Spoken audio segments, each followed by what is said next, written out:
Good morning, everybody, and how was your weekend? Please tell me you enjoyed your Cinco de Mayo and not paid attention to the craziness that is YouTube. I had you can see it on the screen, got me a big old case of Bitch Be Gone, bitch spray. Woo, something else. Instead of Crime Lines and Lies, which is the name of the channel, there's a crime line, there's a timeline, and criminals lie. I think it's easy enough to explain. We had one channel that referred to us as Crime Lines and Lesbians all weekend.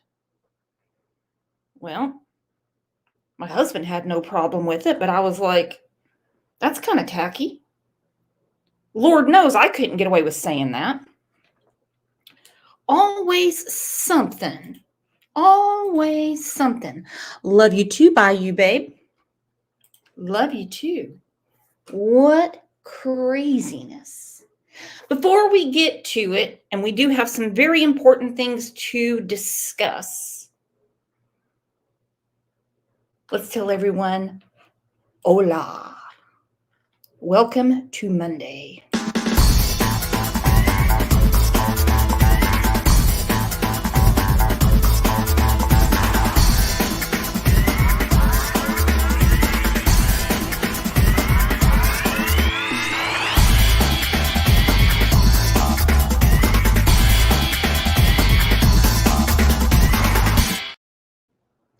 A little bit about my weekend. I enjoyed farming. You know, I love to do all my farming outside, or I like to have a cocktail and watch my husband do it. Speaking of, he is a lesbian. Watch the Kentucky Derby. Wow, was that not something else? Talk about how a photo is worth 1,000 words.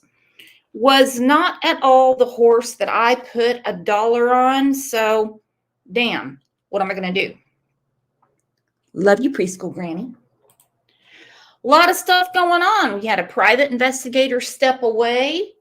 Seth now has a PR guy named Tony out of Grove, Oklahoma. Somehow, I mean, I'm friends with him on Facebook. I don't know if it's from like Oklahoma groups or through True Crime. I don't know. I did reach out to him to see if he wants to come up. He read the message, did not reply.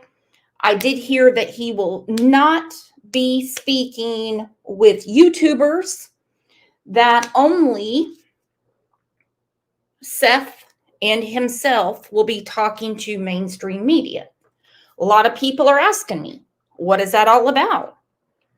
And I said, well, looks like old Seth is moving on up, just like George and Wheezy. Not going to be talking to any of those scumbag YouTubers. Hell no. We got bigger fish to fry. Got a lot of stuff going on. As we know, Seth is in North Carolina because he believes that the picture is of his son. I don't think it is. I believe what Nick Barris said, that it looks AI generated. He even showed the app, the whole 9 yards, and I was like, that makes more sense.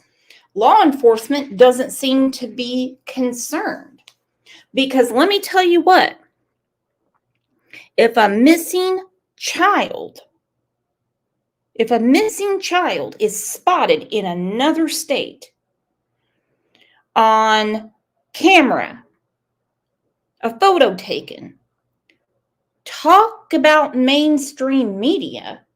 Oh, Lester Holt every night on NBC News would be talking about it. That's a big deal. A missing child is found alive, which, by the way, is what we want to happen. What does concern me is that Chrissy and Katie Pooh aren't concerned. Now, we did hear Chrissy Pooh say he's got to sleep and he works hours. Well, why doesn't Mrs. Proudfoot hightail it down I-40 to find out if her son is over there? Makes no sense to me. Had a lot of comments over the weekend, and yeah, I had a lot of things, sent to me from other channels who will remain nameless. As we all know, in the real world of the internet, actually in the real world, when people speak out, they get lambasted. Instead of just listening to what they have to say, questions that can't be answered or don't want to be answered for certain reasons are asked. Well, why didn't you call law enforcement? Why didn't you call law enforcement? Who says law enforcement wasn't called? Well, what about CPS? We know CPS was involved. That's the reason Seth was so pissed, because he didn't know about the CPS involvement. A lot of questions saying pressure washer is impossible. Now listen, I did not say this was a gas-powered pressure washer. We don't know if it's just like one of the portable ones with a high spraying nozzle on it, or a high-powered nozzle on the hose. I don't know. I'm not going to get into what we're, I don't need the commercial brand, okay? My question is, why didn't Chrissy Pooh stop what was going on? Why didn't he tend to the meltdown as opposed to the mama running outside to quell the situation? Makes no sense to me. It makes absolutely no sense. 9 Lives Mama, thank you for the super sticker. I tell you what, y'all are making me blush. What do we have going on here? Radio Gods is back. Thank you for continuing your membership. You guys are the absolute best. We have a very special guest backstage. We had a great conversation yesterday, and I really want this man's insight. So please put your hands together and give a huge Crime Lines and Lesbians welcome to our friend AB.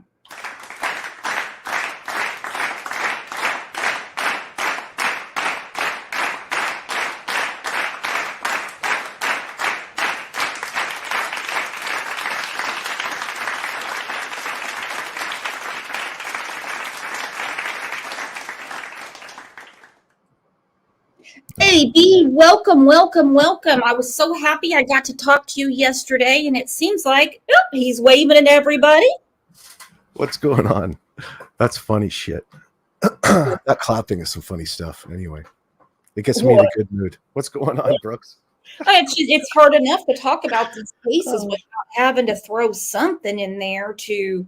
Yeah, you gotta break it up a little bit. You do a good job. It's good. It's funny. So what's up? Well, let's just start with a few things. A few people have had some questions. And of course, this is just in our opinion. They said, why wasn't Chrissy Pooh arrested for child abuse? Oh, because there's always 2 sides to every story. So, I mean, when you hear all of these stories in a situation like this, if you're in a situation out there in listening land, you're making, you probably should be taking a step back type of thing. You're making too many jumps, because there's 2 sides to every story. Things aren't always as they seem. And when they happen in real time, the best that people can do is report them. And that's what people have been doing. Yes.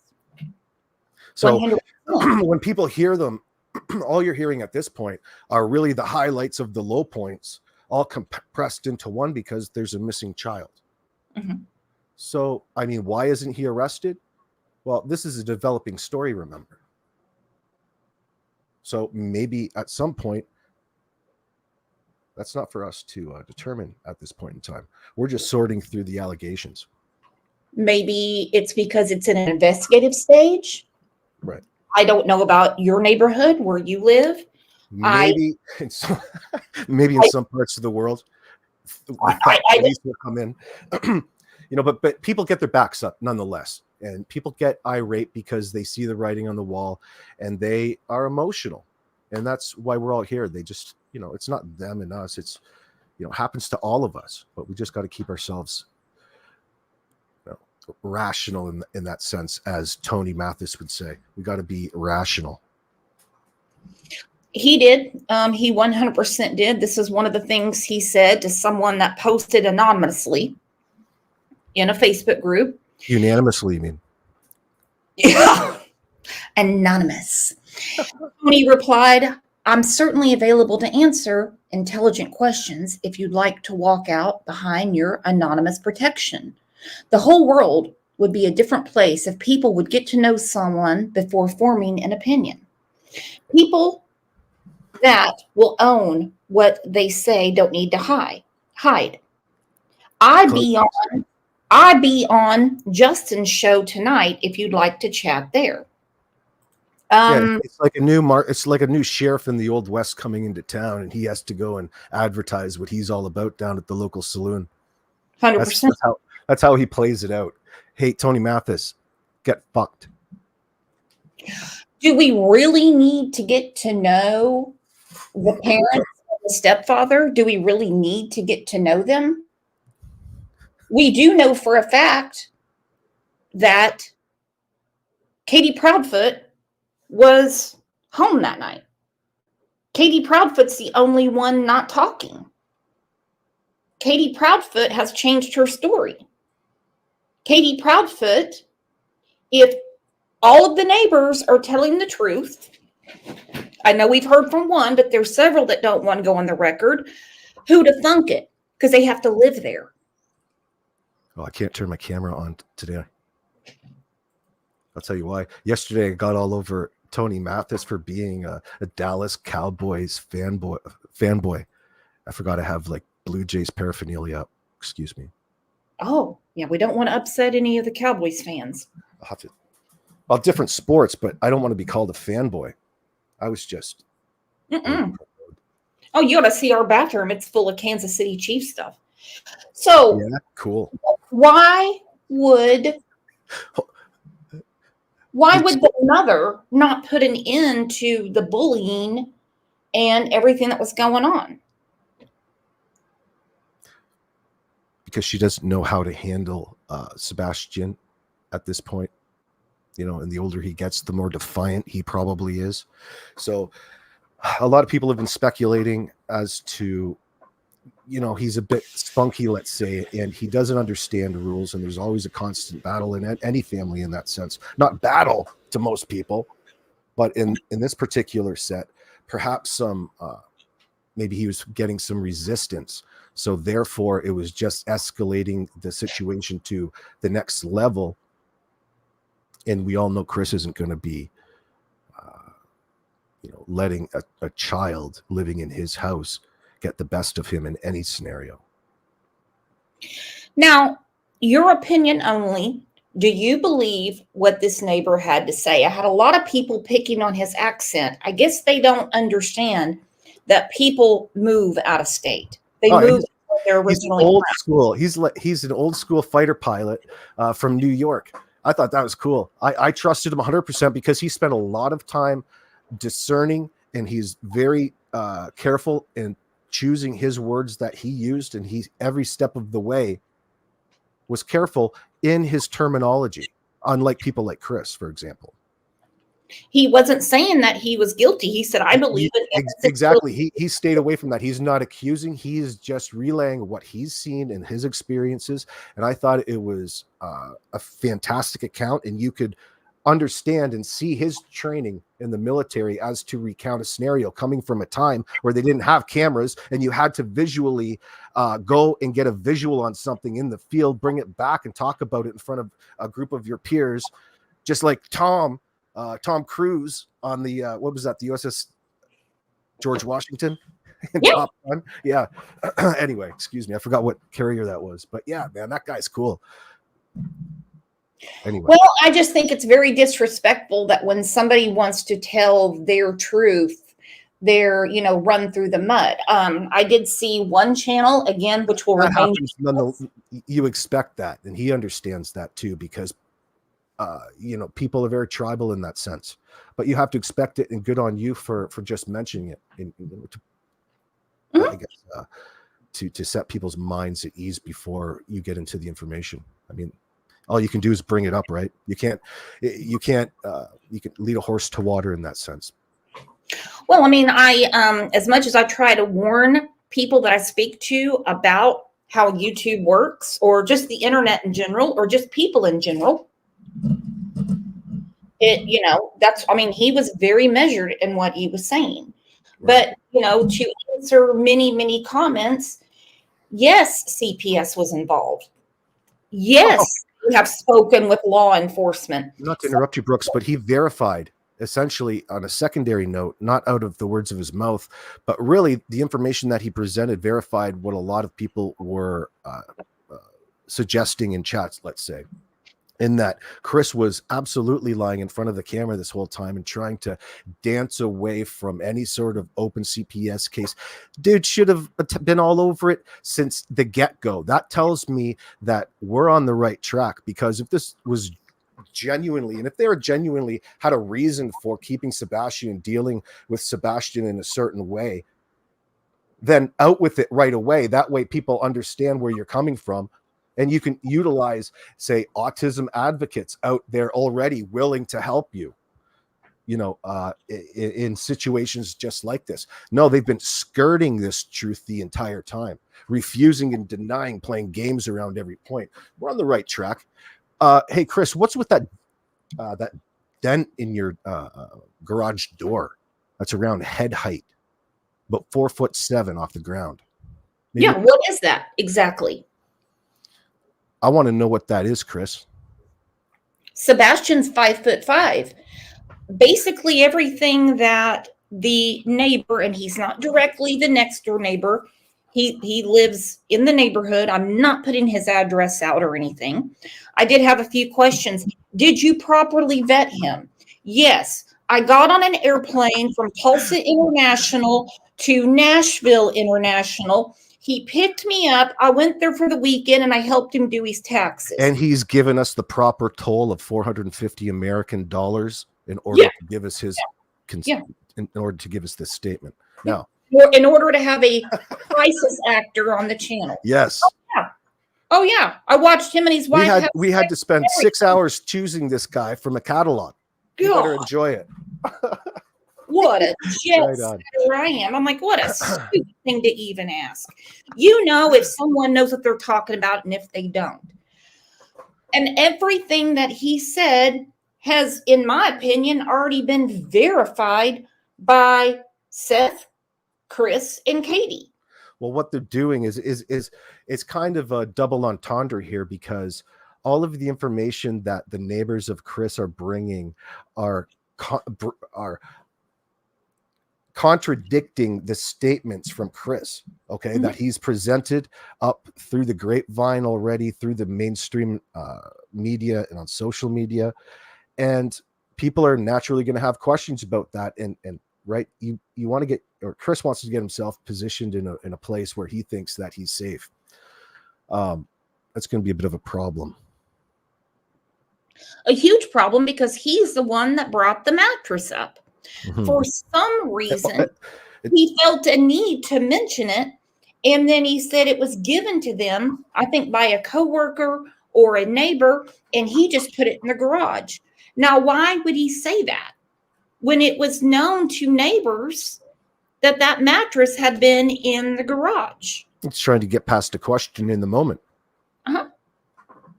Also known as a lie. Or there's a bit of a problem, a bit of a spike on the old psychological polygraph. I'm closing my eyes and imagining. Yeah, also known as a bullshit lie. I have to send in my rookie investigative detectives to play good cop, bad cop with you at that point in time. And again, with the pressure washer, listen, I did not ask if it's a gas powered one you keep on your back. Oh, yeah. Plugs into the water hose. I mean, come on now. Well, you can now listen. Those I just bought one actually. They range everything from $179 right up to about $3,500 for the diesel that you can take around the back of your truck. No, it's for cleaning his big RV. I mean, it doesn't matter. The point to, they're not talking about taking the skin off the child. It's not the worst case scenario. It's still a form of torture. It's a form of shock. It's you can get down even a pressurized hose. You can put your thumb over the end of a hose. You get it in someone's face. It can fucking hurt, you know? Well, I think the whole thing is when he was having this meltdown that could be easily heard by the neighbors, why? Right. This was all witnessed by a large group of people. If you sit there and go on Google Earth and sit in their front yard, imagine him out there doing that in that little cul-de-sac. Everybody, like you can hear and see that. That's a big circle that faces one another. That's right out in the open. Everybody saw it. Everybody saw it. There's no way that that's not seen. These people are sorry to get excited on you. These people it blew my mind the way that he was telling it. Yeah. So, I mean, as far as the information, there's a story. Listen, Chris probably has an explanation for it as well. But the problem here in my mind is why weren't these talked about way back when? Why are you running away from this? We're overtaking you like a pack of wolves with this information, Chris. Okay, and we'll tear you apart with it. You should have outed this a long time ago. You've been avoiding talking about this entire time to the point that you've been lying to everybody on mainstream media. Now, I did have a lot of comments, and of course, I just want your opinion on this. We're just having conversation back and forth, you know, like eggs in China. We're chewing the fat. We're chewing the fat. This is not a HIPAA violation. I don't want anyone upset. So the only thing that Chrissy Poo was upset about was me questioning his shoe size and, you know, talking about his physical appearance. Well, turnabout is fair play. Look at all the things you have said about Sebastian. You've talked about everything from the way he drinks his chocolate milk to how his puberty is coming along. Oh, I meant to ask you something about that. I just saw something. I got to ask you something. So this no ass thing, no ass. Mm-hmm. I was editing a video today. Was it from, did you get that from, you know, the photos that were coming in from him going to the vigil and talking to Seth with his hat on backwards and his jeans pulled up? And it looks like he's got a camel toe. It's like his back and then just this camel toe and legs. Is that where that developed from? I didn't look that close. I saw Seth with his hands in his pockets there in the corner of the truck. Let me find the picture. And I was going through it and I said, it looks like he's like put in the corner. And I said, and I just realized Chris has no ass. Well, that upset him too. Dude, you're a dude. You shouldn't have an ass. Like, I mean, who cares? That's perfect. I mean, call me no ass all day long. I feel just as confident as a man. No problem. Okay, that's fine. That's fine by me. Well, why does it bother Chris? I don't think it actually does. Nothing bothers him that much. He's just using it because it's like a tit for tat. You insulted him and he's questioning you on it. It's normal, but he's focused on it. Whereas, I mean, there's probably other things you should be focused on rather than, you know, just name calling. I would be 10 times more concerned about the allegations about how I treated a child as opposed to someone talking about my shoe size or my ass size. So when it comes to corporal punishment, there's no, in a lot of places, what we socially is unacceptable. There isn't really cut laws stating you can't raise your children in a strict environment.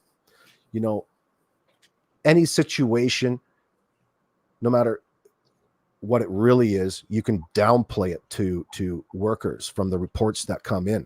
It's probably what's been going on. The problem comes in is when they sit down and they open up the books and the docs and they take a look and they see all of these reports. Then that's when it becomes a problem. I mean, there's another problem in that you can see, even though he was probably very difficult to handle, they didn't know what to do with them.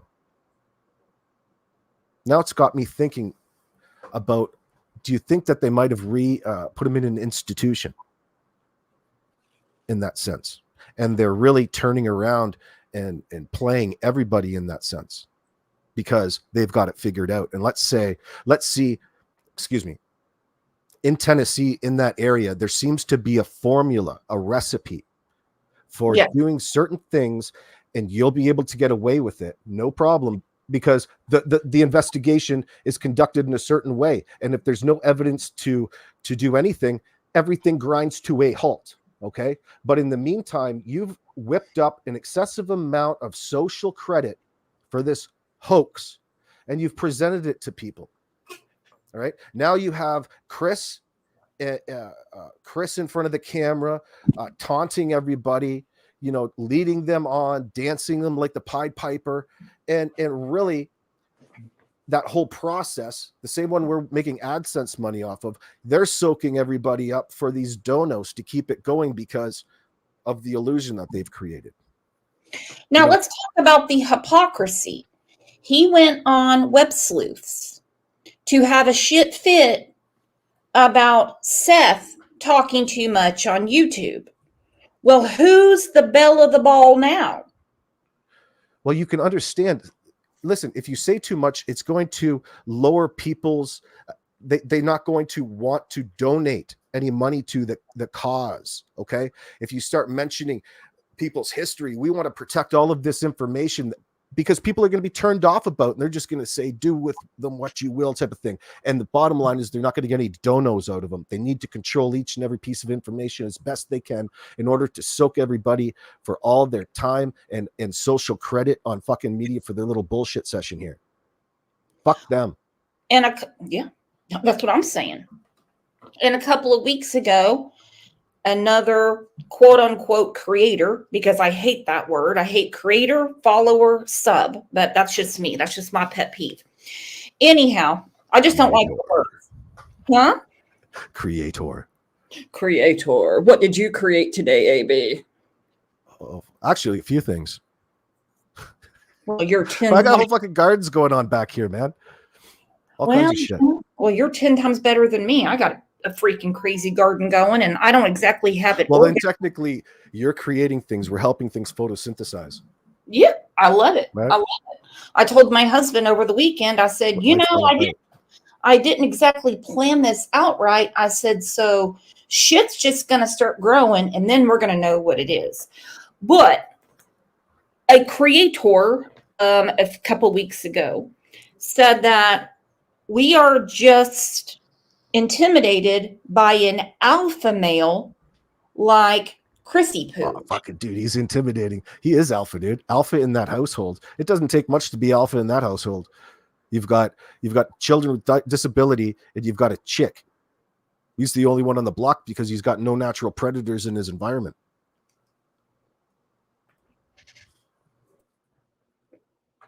That's a good way of putting it.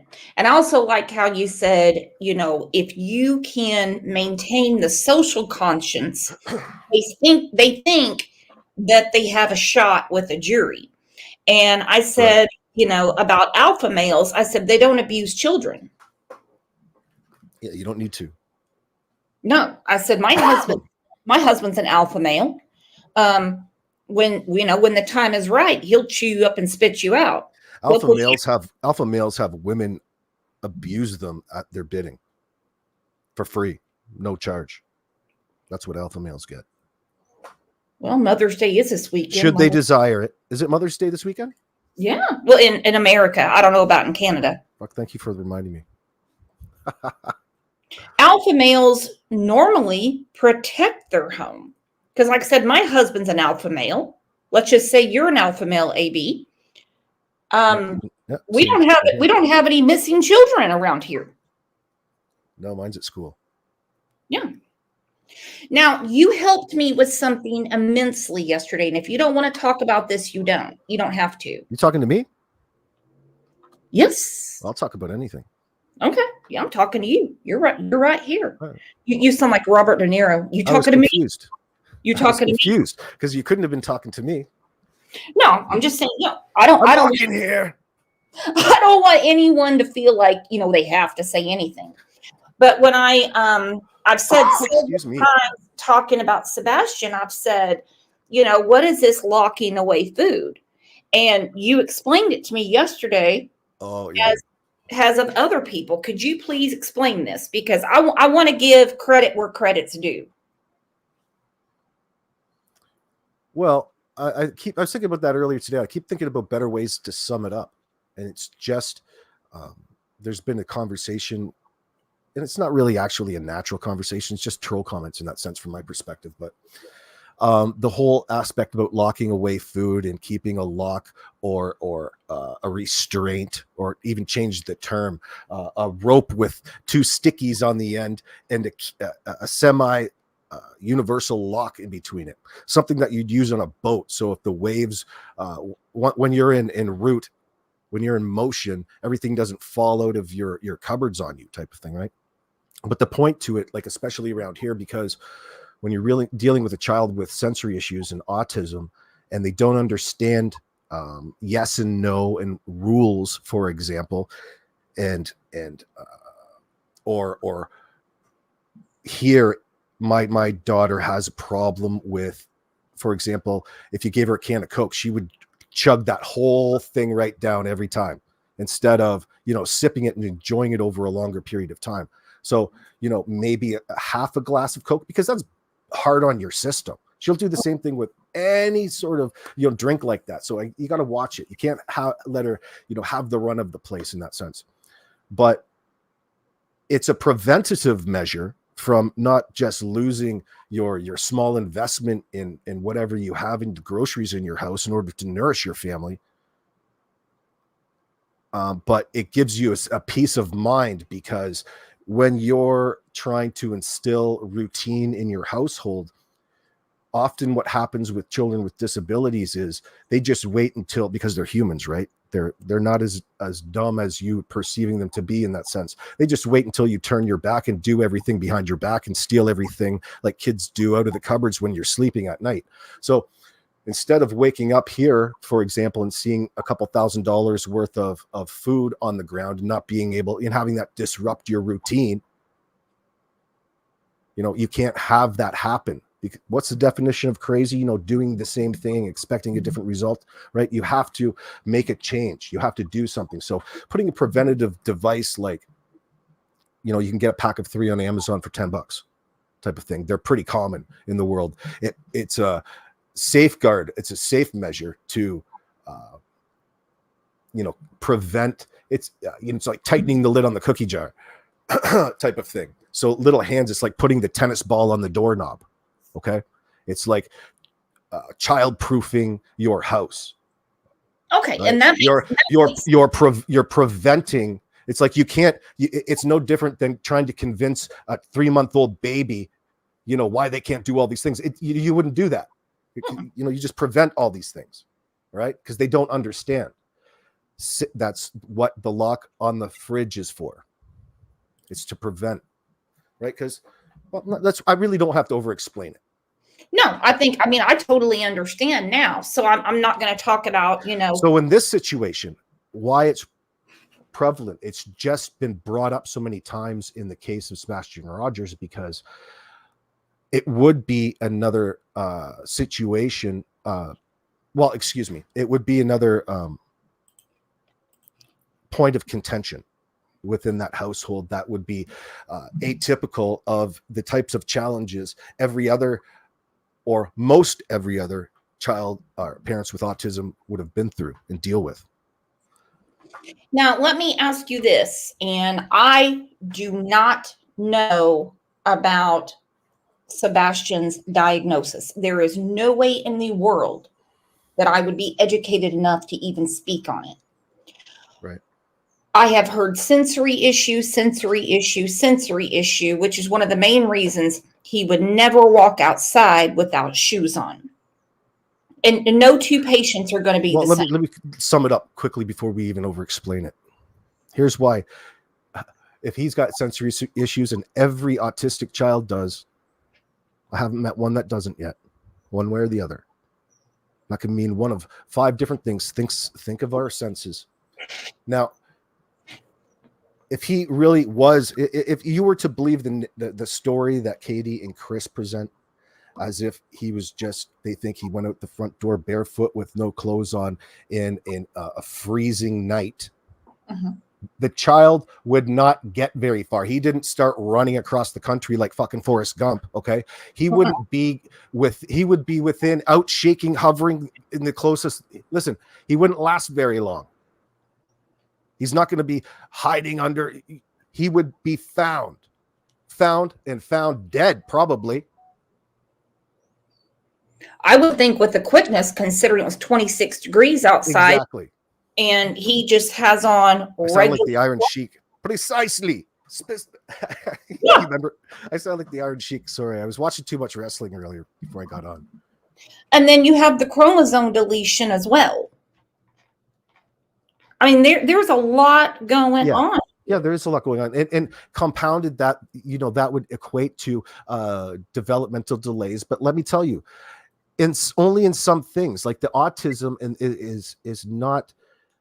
is just interfering with things because, listen, he's playing chess. There's certain things that he can figure out and do well, complex processes in the mind. He's interesting little chap to watch, especially when he's dancing at the Nashville Predators game.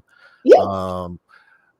You could see where perhaps Sebastian, in an environment with a person like Chris, and it always escalating, even though this pressure washer incident sounds bad. Let me tell you something. When you have a child with autism and you're out in public, you're looked upon like people are looking upon Chris and excuse me, Katie now. The same way people are wondering what the fuck they're having a meltdown about, or what this crazy behavior is about. Generally, for the first 10 years, I just walk around with cards in my pocket. Now I'm not care, but I'm prepared to throw down at any time, because there's people out there that take offense to the crazy behavior, and you've got to fight people off. There's all kinds of preventative measures that you should probably have with you, when you have your child in public with you, just so that the other person knows that they're dealing with a child that has a specific disability. And that's what they're really, just experienced. You've been touched by autism in that sense. That's why I have little cards, because my daughter, when she's in a bad mood sometimes, will just randomly pinch a stranger walking by, and I know that's going to fucking come back to haunt me someday.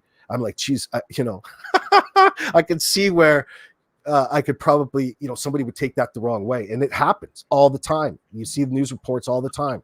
Mm-hmm. And, a lot of when we go in public is safeguarding my child in that sense. They have to be the same way in that circumstance. So they don't want to play that game. They don't talk about their relationship with Sebastian and their experience with him in that manner. It's the opposite. They're so turtled in this. You can't get any information out of them. I hardly trust any part of the scenario that they've presented. Okay. I understand that they're careful. Who cares? But this is not a natural situation. These people know what fucking happened, and it's not the same as the story that they presented people. Like, how many more times do we have to dissect and smash this story apart? And they're just running and denying, and they're not there to talk about it. Here's our story. You don't like it. That's your prerogative, but you're still going to have to buy it because that's the police report. And that's what they want to carry on with. Get fucked. Well, to me, it's crystal clear that Chris has zero tolerance for Sebastian. Right. Right. That's an obvious point of contention. And that's what really stuck out to me in the neighbor's interview, and that what he was presenting. He was really emphasizing how toxic of an environment existed at that home due to the fact of Chris's ignorance and over-the-top behavior and abusive behavior at home. Mm-hmm. It's not the hardest abuse that I've ever seen. Listen, when we think of abuse, you naturally think about the worst. But his abuse was just probably escalated that way. He's not walking around necessarily. Listen, Sebastian's probably not going to understand a lot of the rules, and that's going to baffle Chris, right? Because here's a person that can understand the rules around chess. If you do this, like cause and effect, listen, this is the thing that's mesmerizing with autism. You know, it's bizarre, but you have to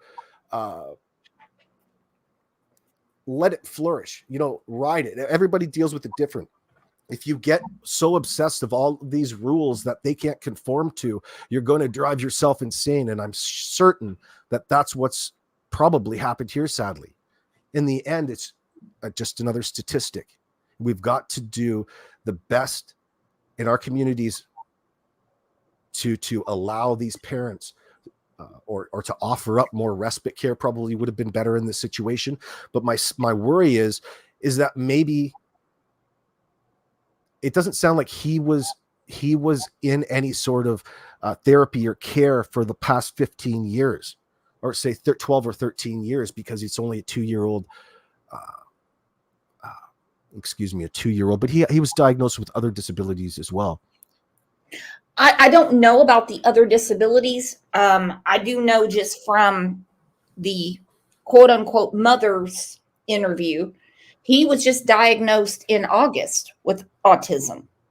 And it wasn't long after that. Well, it's a process. It's not just not just a wand. It's a difficult process. And especially it probably is a lot easier at 15 and 16. I found when I went through the process, my daughter we took her when she was probably 2.5 or 3. And it took a couple of years, but although it was, we were there for a reason. A lot of the things on the questionnaire, they used to give you like a 400 question questionnaire to fill out. Mm-hmm. And a lot of it didn't apply to her because she was just too young. But at Sebastian's age, that questionnaire could really be filled out to an accurate key, and you could really get an accurate sense of his behavioral patterns from that particular report, because that's a behavioral report. You could apply that directly to his living situation and see exactly where all the points of contention would be, and open up a whole new arena of questioning on Katie and Chris and Seth as to exactly how they dealt with these particular behaviors and the effect on their family, and what really drove the pressure. Like it's not a question of whether or not the pressure was there. It's there with every family that has to deal with this. It's devastating to families in that sense, especially when you're on the inside and dealing with their relationship, because he said to Katie in front and in earshot, this marriage is not going to work out. And you know what? I don't even hold that against Chris. I'm sure in the heat of the moment in these things, all kinds of things come out of people's mouths that you don't necessarily mean and you wish you could take back. And that's sadly common because people go to the worst thing that they could possibly say. But still, it doesn't look good in this moment. And it's something that people are going to use against him. In this moment, just like tears in this moment. Right. But it could very well. He bragged, made a fool of, degraded, and said this was on a channel. Yeah, and it shows a pattern of behavior, including up to and in front of the people on Nancy Grace, it's just a pattern of behavior within the way that he describes the scenario. Sebastian wanted to sit in shitty pull-ups. At school, they called him Mr. Piss Pants. As Peter Hyatt would say, it's in his language. It's The in his guilt language. is in his language. Matter of fact, we're going to look at that right now because I want your feedback on this. Now, I'm not going to go through the whole thing. Let's start right here. Maybe there's red marks there, I've addressed them. And my follow-up question to the pediatrician would be, have you met the stepfather? What was your impression? Because he leaves quite an impression. So Yeah. You don't see Peter. Man, he must have left quite an impression on Peter Hyatt in that circumstance. The level of for shit real. coming out of Chris. Listen, this is like let's say an extensive caseload to a person like Peter Hyatt, because there's so many red flags in the stuff that he's coming out with. Mhm. In a scenario like this. Like, number one, the person that was there isn't even speaking, and you're most times detectives sit around and stew over trying to find one red flag. Well, what do you do when you have 72 red flags in front of you, folks? Mhm. Answer, not much, because the motherfucker is guilty of something. So it's just a matter of time before they figure out what exactly it is. And Peter also called Katie out straight when he was talking to Seth. He basically said, the key to this is with Harley Ho. It's her. She has to have more answers. And I will say this, Peter Hyatt is coming out of all this unscathed. People are not going after him, probably because they know he doesn't give a shit. And he's very careful with his language. Listen, everything that Peter Hyatt has said, let me emphasize this, is based on two things. And those are two assumptions.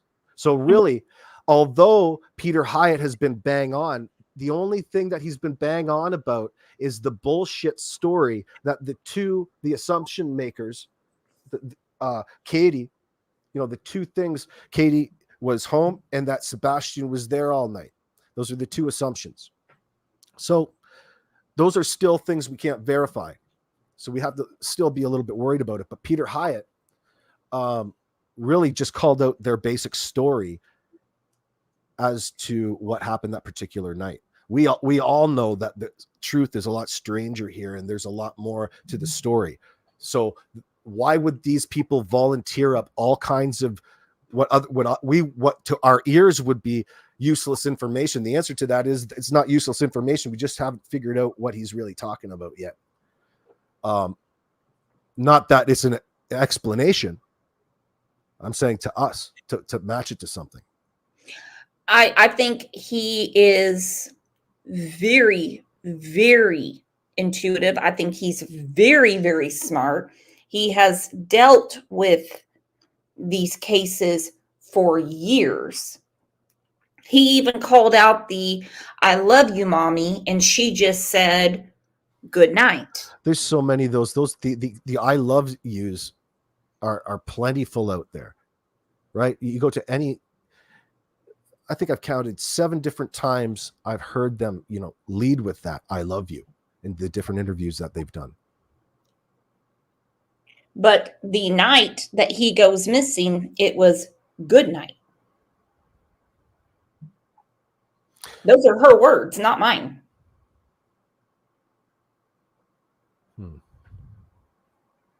Now, that is interesting to me. I don't care who you're on the phone with. I don't care what you're doing. Your son tells you, "I love you, mommy." You don't throw back a chilling good night. It's like you could freeze ice on her ass. That's bizarre. Not a lick of emotion out of her. You don't expect waterworks by any means. You expect to see Mother Bear, and instead you see a cowardly little kitten, feeble little beaten down kitten. It was said on the record by one neighbor, and others have verified this, Whether they want to come on or not is totally up to them. We ain't scared, are we, AB? We're not scared. That she did take off, but she was gone for about 10 minutes. Now, What were you gone? That's so suspect to me. So you can't figure out where your child went, and you're only gone 10 minutes, and that's it. That's the last time really people have ever seen you active in public searching for your child, Katie. So it took you 10 minutes to go and do what you have to do, and that's it. You've determined that you can't find them. A person that you want us to believe just simply walked out your house barefoot with no coat. No, I would be looking under every blade of fucking grass around that place. That if the child really did go out that way, the child will be there. Absolutely. and some people, But on top of that, they don't want to, it took them a lot for them to finally come out and say that, we think that, a stranger abduction occurred, to paraphrase them for the sake of getting my point across. They want to really emphasize the stranger abduction without ever talking in detail about it, to actually why they really think so, because it's hard for me to believe that a loving parent is going to jump to that if those are truly the circumstances leading up to the disappearance. They don't match. it's not the disappearance, which is bad enough. It's what led up to it. And that's in every case when we're talking about a missing person. Not someone that packed up and says, hey, Oklahoma's not working for me anymore. I'm going to go to Missouri. We're not talking about adults.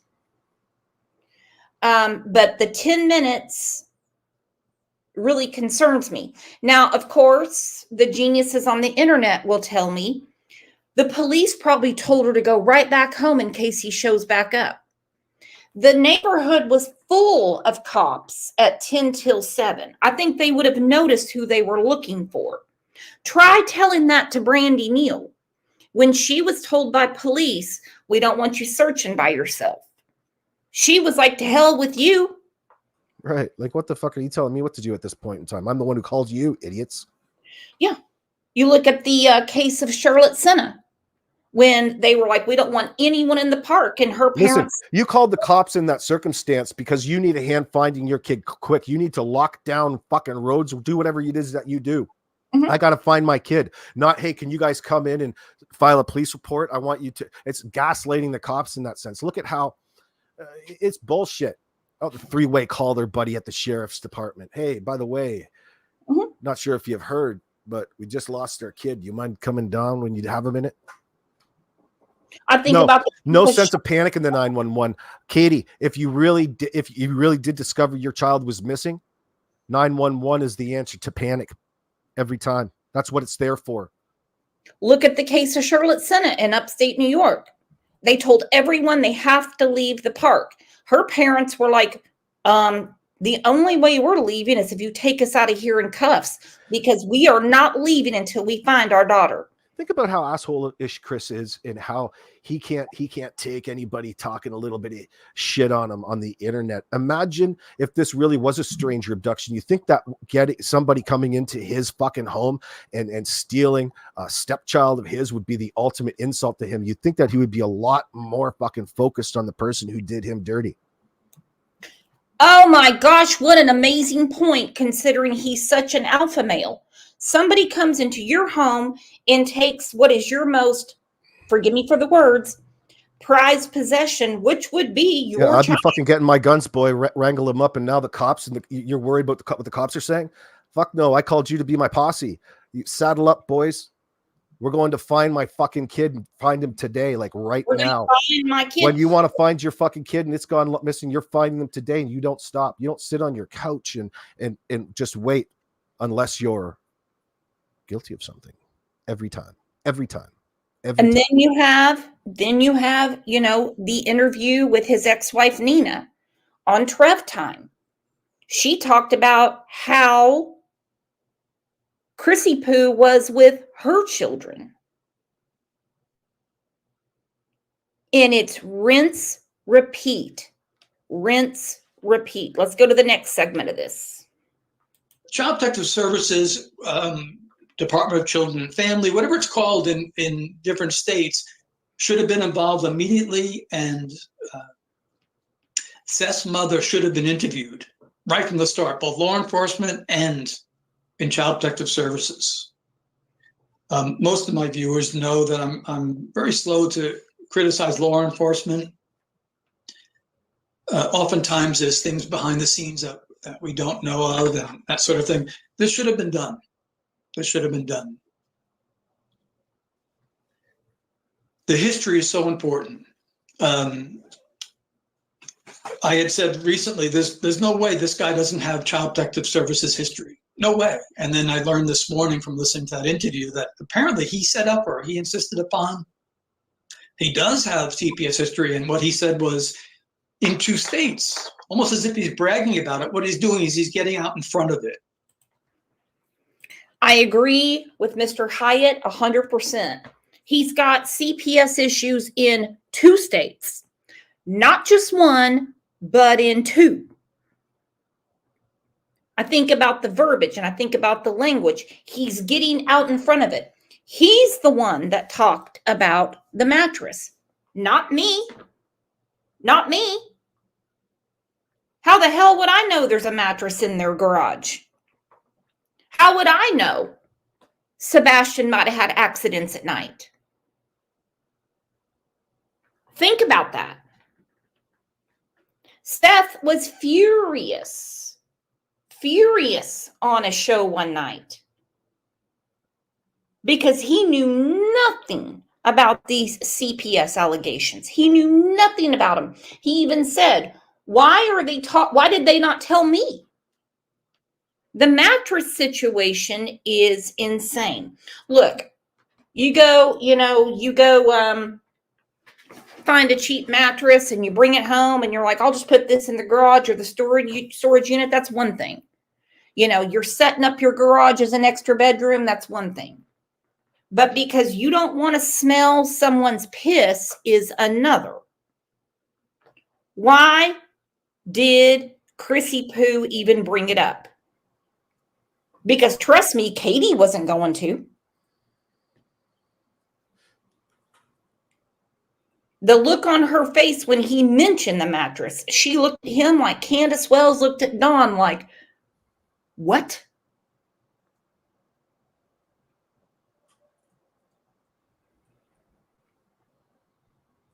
You're telling me none of their dogs ever pissed in the house? Never barfed up a dog bone? Couldn't make it outside in time and they had to go poo-poo?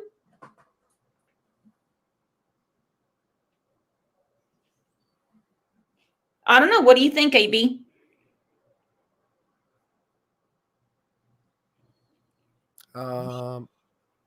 Pass.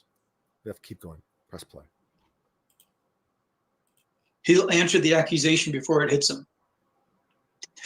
And as people who are experienced with being investigated for child abuse understand, the Child Protective Services can't speak publicly about it. So the parent or step-parent investigated can say anything they want, and they do. And the caseworker, the department that handles this, they can't speak to it anyway. So there's nothing they can say. It's all one-sided. They can give information with police, though, and should.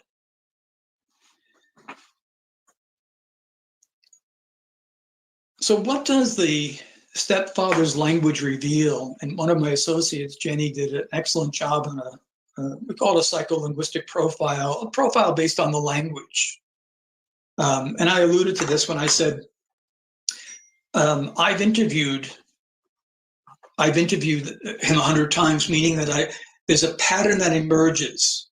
He has the classic language of an abuser. And what I mean by classic is that it's repetitive, it's patterned, and it's easy to spot. If someone's experiencing that, they're going to know right away. Yeah, there we go.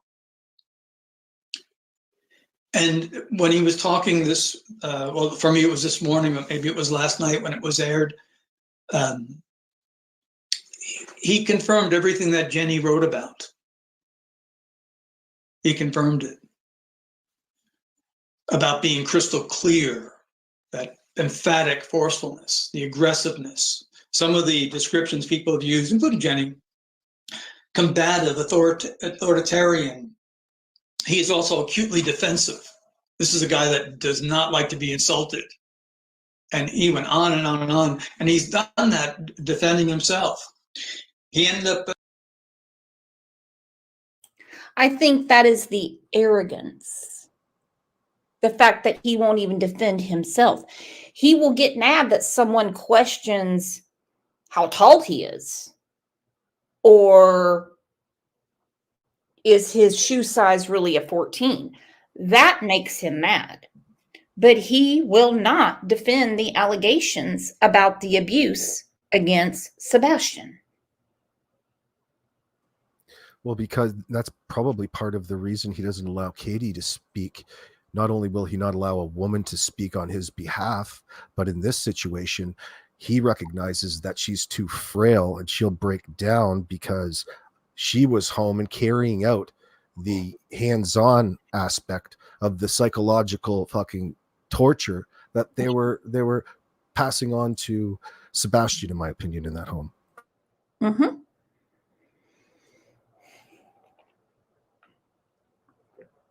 What is the most troubling of all the allegations? And I don't even mean from the neighbors. I mean from what they have said on their own.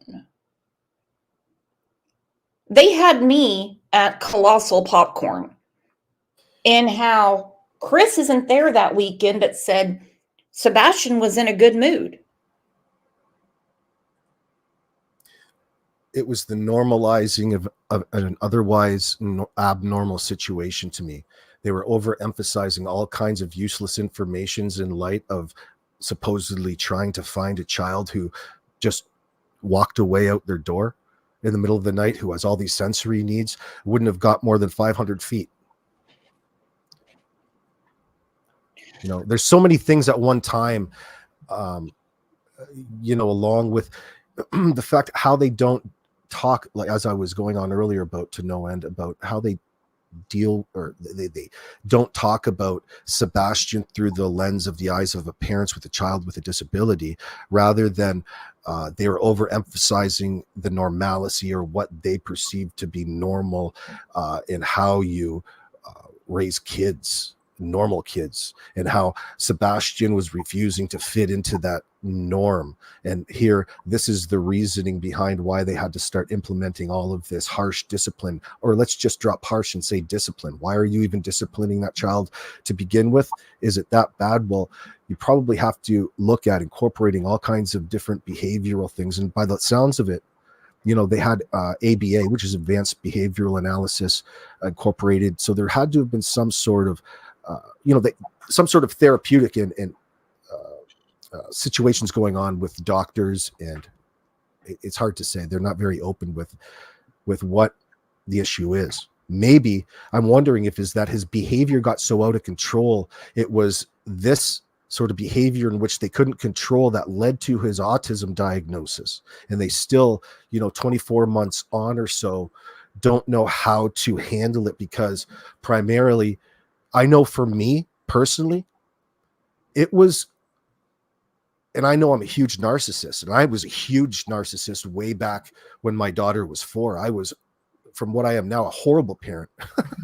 I'm not horrible, but I mean, like, Oh, no, you're not. you know, in comparison to what I am now, it's night and day. Now, I had to get there. I wasn't just naturally one. I had to learn. And my God, it's terrifying. That whole, I thought my life was over because it was me. I had no fucking idea how to deal with a child with a disability. Oh, well, I had no idea how to deal with a child, let alone one with a disability, I should say. And believe me, everybody else in my life told me and reminded me about that every fucking day. You know, it didn't make me feel very good, but I got out of that. that had to come with learning on what to do and going through the process, and, you know, finding your peers. There's other parents out there that are going through the same things that you are, and you'd be surprised at that moment in time when you recognize how beneficial a group of other people who are going through the same things that you are. that's where you really recognize the benefit when you're in amongst that, you know, in a personal setting, not just through the internet or talking to them, but I mean in an environment which you can interact and talk with, you know, offline, let's say. And Anyway. it appears to me that they ran the house more like a boot camp as opposed to redirecting the behavior. Well, I have to say as well, just a bit of a follow-up, it'll lead in, that there's nothing necessarily wrong with anything that Katie and Chris have in their minds as to what should be in their perfect home. The problem comes in is how they are dealing with a child with special needs, and how it's really essentially wrong to try to force the child with the special needs into a normal scenario. That would be the torture part. That would be the wrong part. That would be the abuse. Okay. That would be the torture. Otherwise, making somebody do something like that. But listen, there is off the hook weirdo type things that people do to try to change behavior that might look really weird and one-sided to people out there. However, in 2024, with the amount of knowledge out there, people are not idiots. They can differentiate between something that's probably harmful and something that isn't. So when it's your neighbors and it goes along with all of these other experiences where you're brash, you're one way, it builds a real strong case itself against you. Nobody's piling that on and translating that and saying that you're evil because of this. All of your behavior in response to dealing with all of this has worked against you all of this time, because you're trying to force your child into being this specimen, or your stepchild, or having him conform to the rules of your household. That's where the problem arises. That's, in this situation, let's stick to, that's fucking wrong. You know, and I recognize as well, being a parent, how it's not just as easy as that, because at some level we all have to incorporate rules around the house in order to have a fucking house to come home to. Or else it'd be burnt down and we wouldn't be robbed. And, you know, you have to implement some rules at some point. Yeah, it's extra challenging as a parent with a child with disabilities. This is why you put locks on the fridge. This is why you put extra locks on the door, cameras up, alarms up, tripwires, whatever you want to safeguard your otherwise normal routine. Your gun safe, because you're going to escalate the situation like Chris. Believe me, these humans, they grow defiant. Okay. They grow, and your kids will rebel, and they will say no, and they will spit and call you an asshole and say, fuck you. And it's going to piss you off, and they're going to piss on the wall. They're going to piss on the clothes. But guess what? You got to remain stone-faced, pal. You got to say, fuck your piss on my couch. It doesn't bother you. Why? Because you spent the $39.99 in the mattress protector, so you can look that kid back in the face and said, you could piss 100 times on that, and it's not going to bother me, boy. It doesn't make it better, but it's going to make you feel better because you prepared for it, and it's going to make you feel satisfied. That didn't fucking happen here. Okay. Your answer to it would be what I imagine my dad's answer would be to it, because he was raised in that abusive environment himself and transposed it onto me. He would say, you don't want it like that rule, you're going to fucking do this. And it'd be some sort of weird medieval type of bullshit. That was absolutely cruel and unusual, because you felt it was more important that you got your point across, and how your power exuded across that household rather than anybody else's. And it's the display of it that matters to you, rather than any actual therapeutic benefit coming from it, or any sort of benefit. When our children, all this time causing a divide between your child, you could have taken those opportunities and developed a bond. When our children are babies, we buy mattresses that are covered in plastic. Then we have another mattress protector on there. We wash blankets all the time. This is the reason Chrissy Poo never really bonded with his own child, his own flesh and blood, because kids are messy. Kids are an inconvenience to Oh him. yeah, huge Kids, pain in the ass. kids don't do what he says. And you know what? Kids are a huge pain in the ass, but we love it. And it's what life is all about. Let's not forget how simple. We're just here for the ride in a short time. You know, it comes down to stop making things about yourself. If you're really caring about your children, that's what it's really about. Hate to sound like a Whitney Houston song, you know, but It's a blink. It's a blink. I catch myself several times a day. My children are all grown. And I catch myself several times a day going, damn, I should have done this. I should have done this. I should have done this. I should have done that. Nothing to do about it now because it goes by in a blink between work, taking care of the home, keeping up with them. But in this situation, it's just beyond wrong. And the time flies excuse isn't going to work for these two because no one is going to come around my children and break their heart even once. Not going to happen. Somebody, Katie and Chris being in the military and how boot training is and how regimented the military is. And there's nothing wrong in having that translate into your home normally in everyday situation, but there's always what we call exceptions. And that's exactly what they call them in school, exceptions to the normalcy of things. You have to make adjustments in order to accommodate them.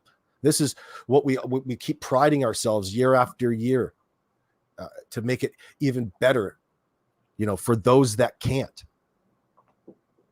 Life is for everybody, not just for the rich, not just for the best, not just for the elite. It's for everybody. And who makes up the everybody?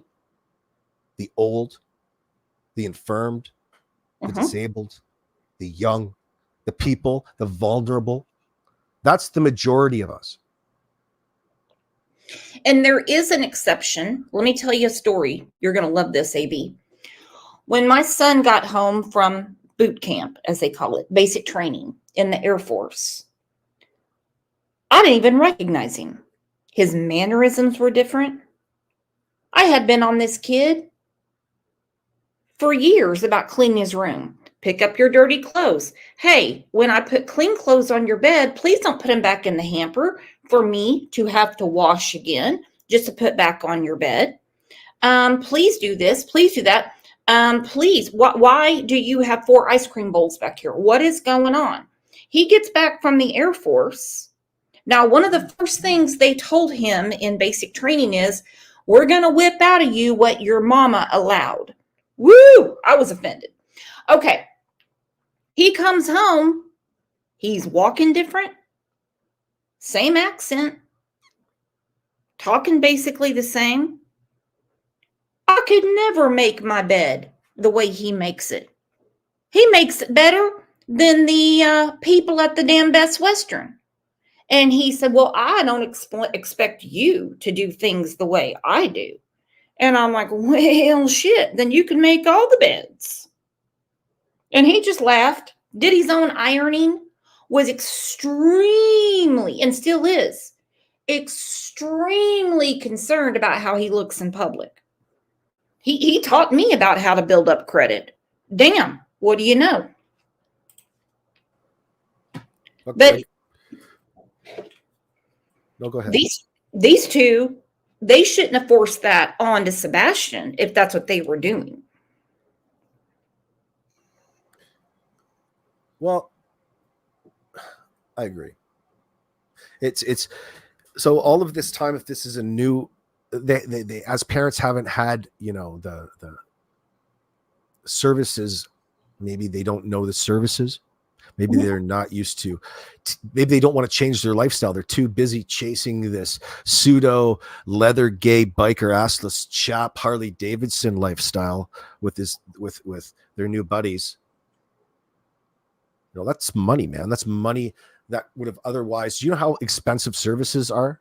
They're $30,000, $25,000, $30,000, $40,000 a year.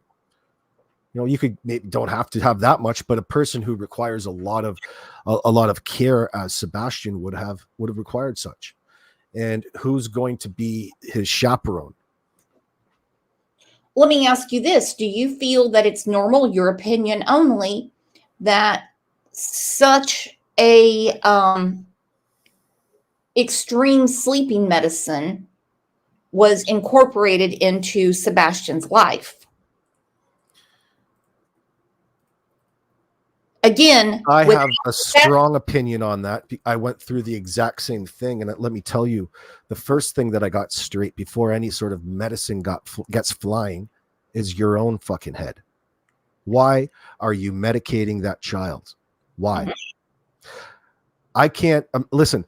Does he have some sort of program that he has alongside a psychotherapist? Okay, because that's the only way that you would want to incorporate some sort of medicine.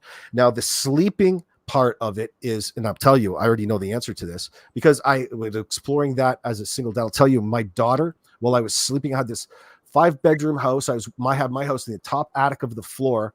My daughter was on the 3rd floor, and she loved to get up in the middle of the night and go play in the bathtub. Well, my house was very old, right? And the bathtub didn't have an overflow on it. Well, I was sleeping one night. She got up and turned the water on in that bedroom. She was 3 years old and flooded out my entire fucking 3 floors of my house. 4 months into owning it. Oh yeah. So did I get mad? No, I wasn't angry. I was more in like, I hope I have fucking insurance. I hope my insurance comes. I hope my insurance pays for it. And they did. So it just so happened, it kind of was like a blessing in disguise, to be honest with you, over the long run. Made some money off that. But it was a blessing in disguise over the long run because the insurance paid for it, which increased the resale value of that house like an extraordinary amount because it hadn't been. So I had to move out in with my new love at the time, and they redid the entire house, resold it, and made a ton of fucking money on it. But but believe me, I wasn't looking at it as a blessing in disguise when it was happening. I'm like, we're gonna have a fucking problem here. So the first thing I'm thinking of is like, because I have to get up, I'm so primed for work, and you're so primed on this schedule. The first thing with a child with disabilities is your scheduling will be affected, and that is to a person who loves their sleep. And in the construction industry, there's so much that's out of your control when it comes to scheduling and where things are in a project. It's very difficult. It's impossible for a single person to do it. You have to have somebody that's going to do all the running around, because you have to be on a job site rather than to appointments, to picking her up from school, because nobody knows how to handle her properly. So they call the parent every time to come pick them up when there's an issue with a child with a disability. But so they were treating Sebastian in this. I forgot where I was going with all of this anyway. Rambling on. I had a Red Bull. I apologize. We're going to get back to it, my friend, because let's get back to it. I mean, if Red Bull mouth. The sleeping medication he was on, I mean, even if he was sleeping in the garage, how would he get up and maneuver his way around? How? It's basically like a zombie drug. Oh, sorry. You asked me about the sleeping drug. So yeah, my strong opinions on this are, so they're giving him a sleeping pill that makes him fall asleep. That's a problem. That's not melatonin tablets. Okay. That's not, but listen, I have the same problem. I've got the same issue myself. You've got to take safe measures. If you're going to lock the kid down, put a camera in there, who knows? But if you're like me, even if my child is up, I can't fucking sleep. It drives me nuts. But I've learned to adapt. But let me tell you, that was difficult for me. I thought about sleeping pills because in my mind, I was thinking about every reason to justify the why I needed them. Because if there was any situation in my mind, here was a situation But then again, I was still putting my own needs before my daughter's. Now think about all the negative effects that's going to have on a child's body that's still developing. It's going to compound all kinds of other things. It's all kinds of negative side effects come along with these drugs, no matter what, that you're going to regret later. It's better to adjust and adapt. Unfortunately, as inconvenient as you might think it is at that moment in time, now's the time to start thinking ahead. Do you have to put a lock on the fridge? Do you have to do all of this because you know they're doing stuff behind your back, which will happen and does happen? Okay, you have to take all these safeguards so that you can get a peace of mind, go down, kick your feet up and sleep and say, that kid's not going to get the best of me this time. You know, it's like Dennis the Menace kind of syndrome, but you don't do it in a physical manner. It's all psychological and for the better. You really, at the end of it, realize how you've changed as opposed to instilling that change. You have to change and incorporate into that lifestyle. And it's difficult. Like most times, you know, I've learned, I'll put a pause there. I don't want to over explain. We'll continue. But that like giving him a pill, in this situation, I don't think that there would have been a reason for it, considering that there was one person always home with Sebastian. So there was never a real reason to not have a good night's sleep and have it interrupt your lifestyle. It's not like you're a single parent and, you know, at your wit's end. But you know, and the medication's enough to put a damn horse down, if you would know the truth. Well, they built a tolerance to it. And this was how long he's been doing. This was a new prescription. It only been going on for a while. And his father's like, he didn't wear pull-ups at my house. He didn't have a problem sleeping at my house. Think about all the secondary subconscious things that are going on in that child's head. That child, you know, think about all the things that they're not going to be in control of. It's, you know, the fact that he was having accidents at home at 15 was, you know, I don't want to start because there is all kinds of reasons that could have been happening that we don't know about, but it's a strong indicator of something out of order, which might be highly generalized, but it's safe to say that.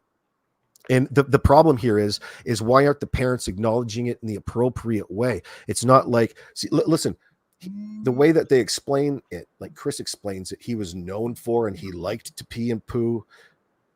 That's the wrong mentality. It's the wrong mindset. You know, it tells you that he's in the wrong mindset at home. So how does he deal with it? If he was in the right mindset and along with saying, yeah, he's having accidents and here's why he was, you know, we thought he had a urinary tract infection. Maybe there was an underlying medical issue, and this is where we are. And, you know, this is a temporary thing. They're in his backpack. There's a change of clothes we sent him every day. But each and every day you make progress, and that progress wasn't being made. Just a Band-Aid. Just here, he's 15. He loves to do it. Well, here's a diaper, you know, shit yourself to your heart's content.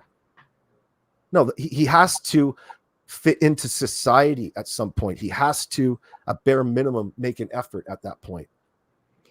And I think the pull-ups have to do with giving, and not develop a habit, because if you let him do that over time, think about all the things that the positive reinforcement that's going on, sending mixed signals in his mind, that all of a sudden he's walking around a diaper at 15. He doesn't know any better. He develops a fondness for it, or he thinks that's comfortable, or, you know, it's the wrong thing to do at that point in time.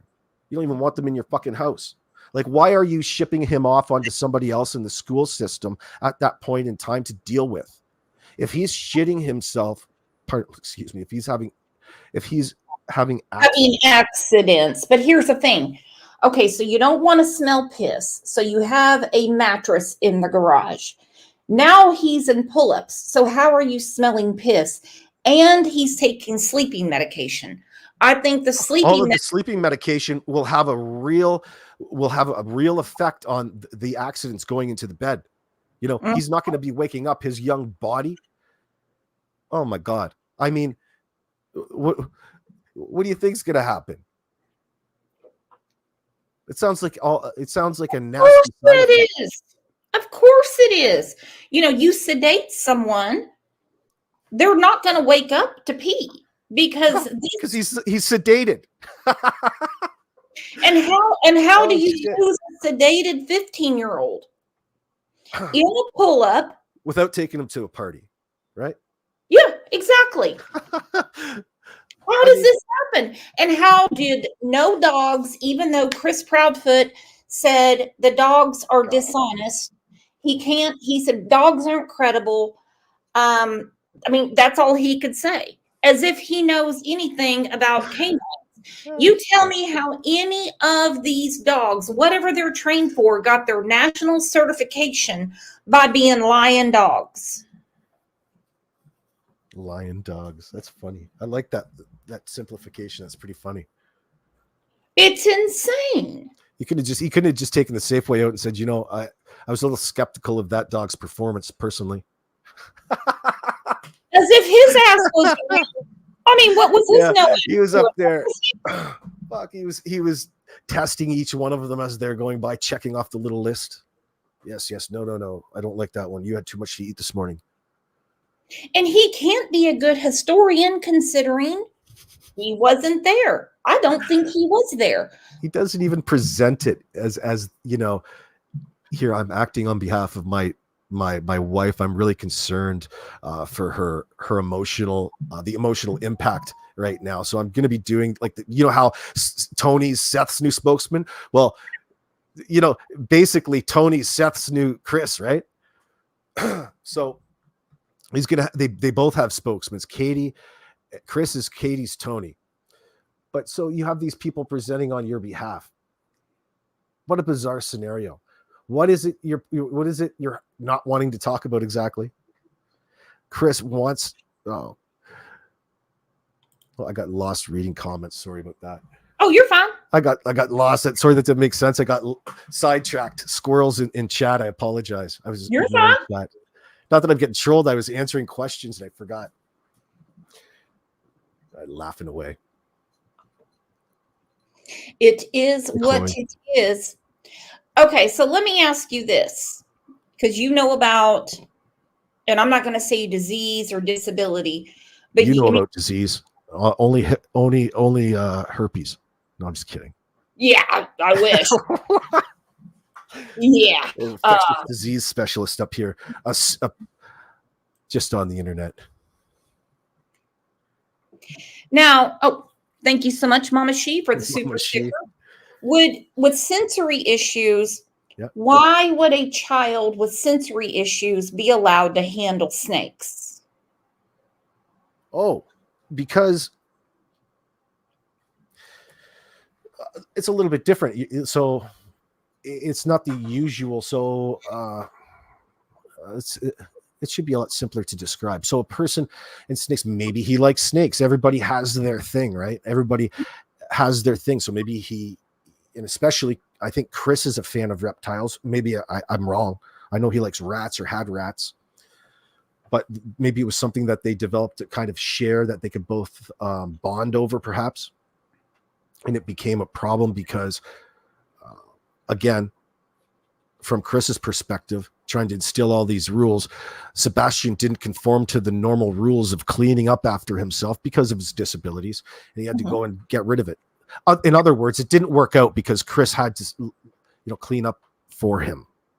Or Katie wasn't doing it to his standards. So the sensory issue, it's just something that he liked. Maybe he, a lot of children with disabilities or autism like to interact with animals, and a snake can be a safe, really cool thing that can be, because they constrict. So the whole, how they tighten up, like if you have a ball python and they constrict all over your body, it gives them sensations like that's pleasant in that sense, I guess.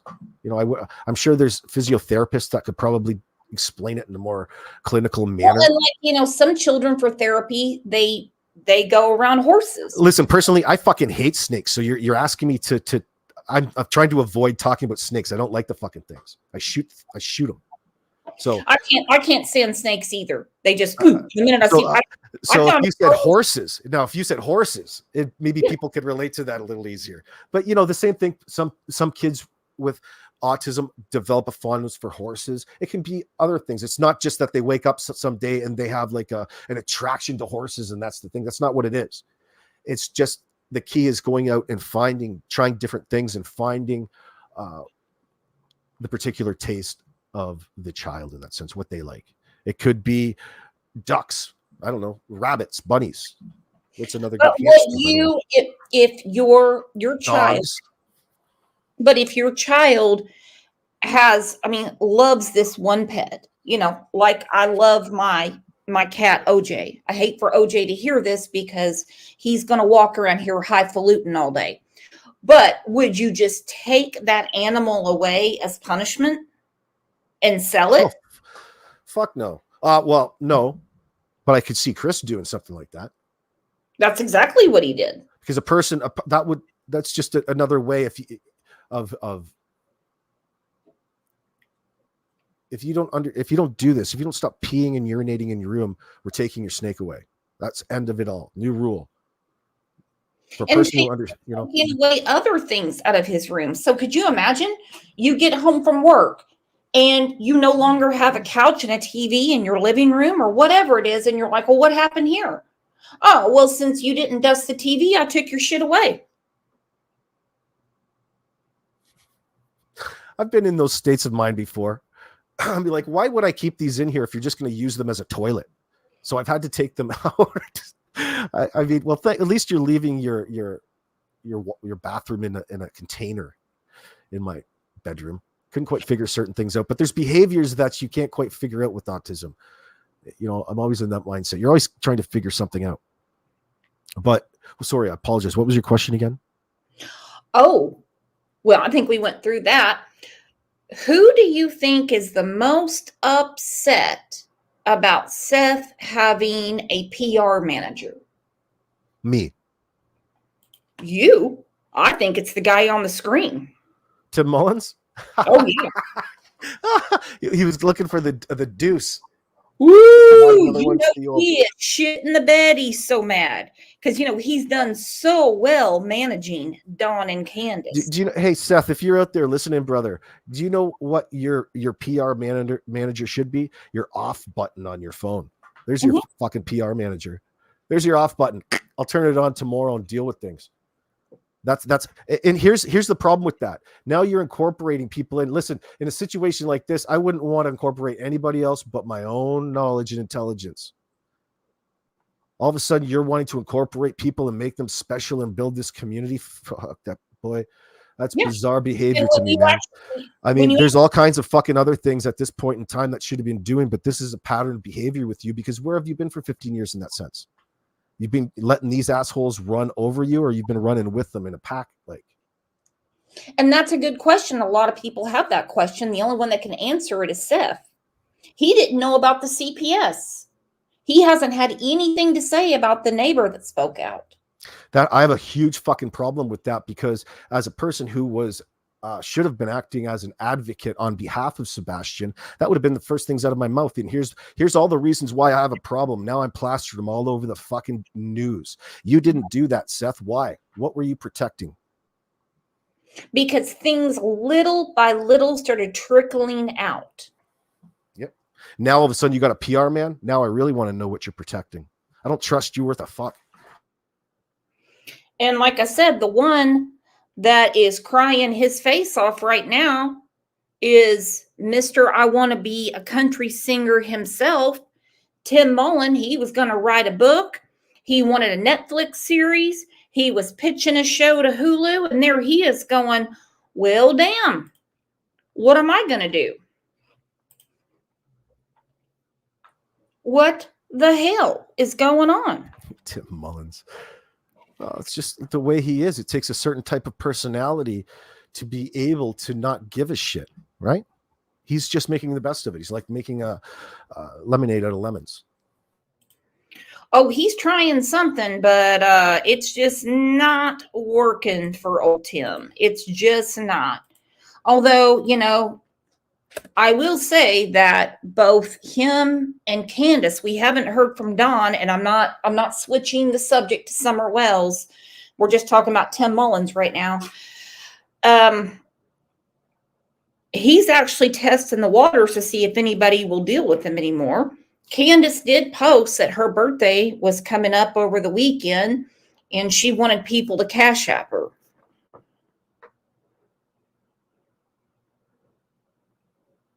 What to do? She's got fans. Well, is that wrong?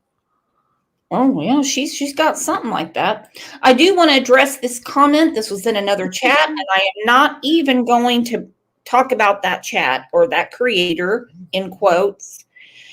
This woman, Lana, said, CLL, that would be us, shocked me with her behavior in the Vaughn case. I would not allow her anywhere near another missing child situation. I wouldn't allow you either. You're crazy. You're gonna blow this fucking lid wide open. Get out of here.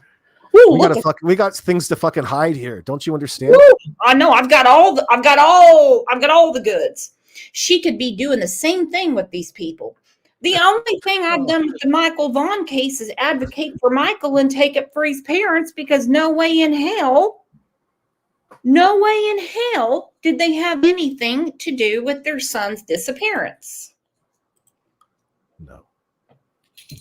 No, Brandy's a pretty good person. I don't know why the fuck she hangs around YouTube. I mean, she probably has some weird, like, you know how like you start to develop like some weird fondness for some obscure music that nobody else knows, but for some fucking reason you keep going back to it and listening to it. You can't quite figure it out why. I think that same sort of bug has hit Brandy, because I can't figure out why the fuck she hangs around YouTube at all. It'd be so just bizarre. But I mean, I can understand her developing relationship with Purple, but I think with Brandy, it just comes down to if someone's talking about her son, she wants to be there, and that's all there is to it. And we have supported them from the first time we started talking about them. Oh, for sure. We support Brandy for sure. I'm just, emoting. Oh, I got you. All right, let's go through a little bit more of this, and then I'm going to start closing this down. Admitting that he has, nothing to hide, and then of course he doesn't answer questions. But in this particular case, he did about his marriages. This is his 5th marriage, and if you've seen some of the transcripts from Facebook, he's on his 5th marriage, giving marital advice. That's pussy shit. That's insight into personality. I know a dude who's been married 12 fucking times. He's got 12 wives. Lives on the Isle of Wight. You should see how many kids he's got. Don't you ever read the British tabloids and see all of like Mick Philpott? You remember Filthy Mick, or Mick Philpott from Britain, who designed a stunt where he was going to be, the hero, and ended up killing 6 of his kids in that horrific fire. Google him and watch his story. It's pretty crazy. But yeah, I know people like that. Mick Philpott has a lot in common with old Chris Proudfoot. You can't go through bankruptcy multiple times and foreclosures and tell people how to run their finances.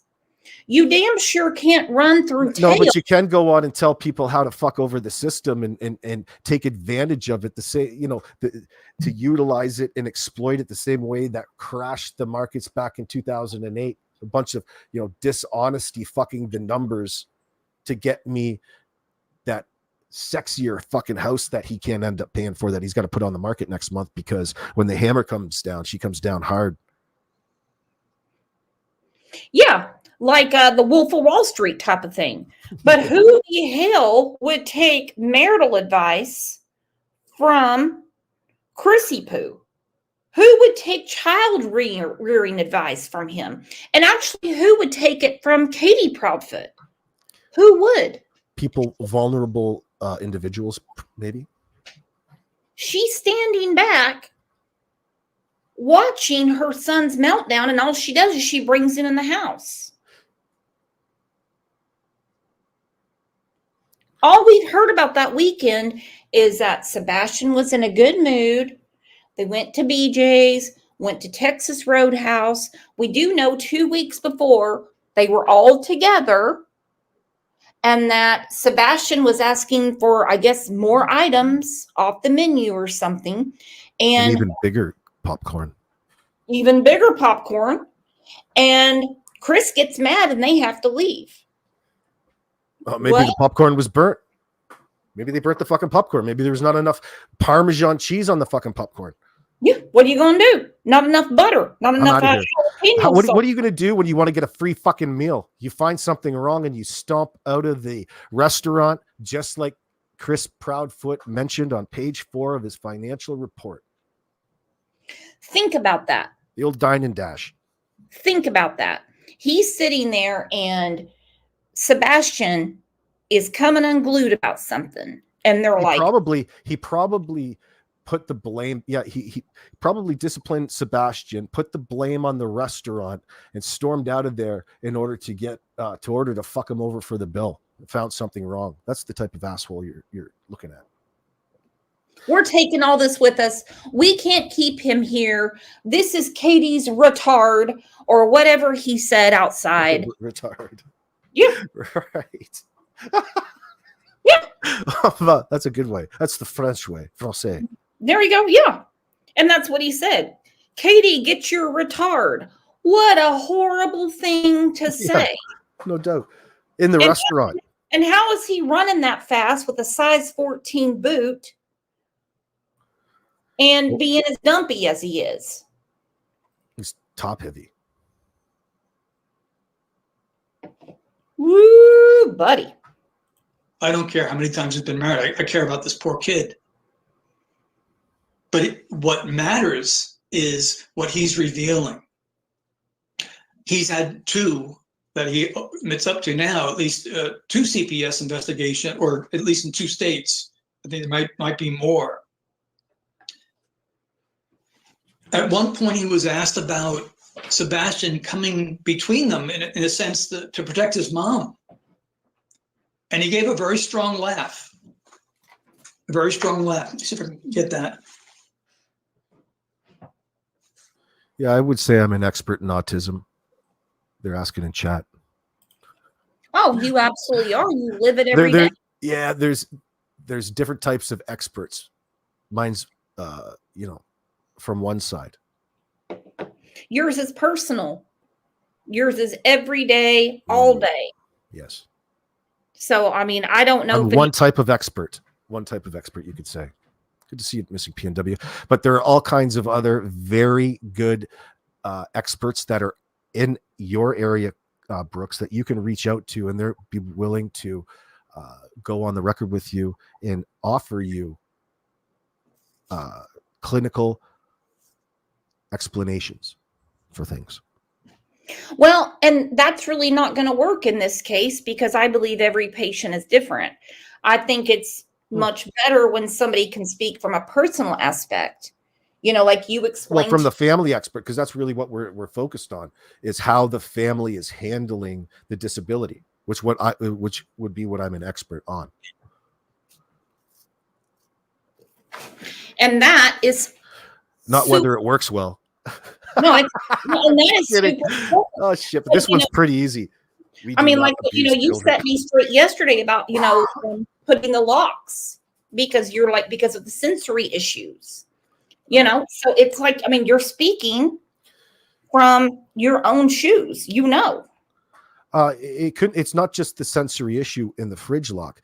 It's more falling in lines. The food in there. The food in the fridge is the sensory thing or the desire, but it's the inability. If it were just that easy to instill rules in the children, it wouldn't be a disability now, would it? Okay. Right. So the lock should come along with the fucking disability package, I would think, to save the parents some at some point, some mind, a peace of mind. What the point is yeah. So, I mean, I will say subject matter expert. Yeah, right. Consultant. How come we can do consultant? Lorna Jane said it's called preventative boundaries.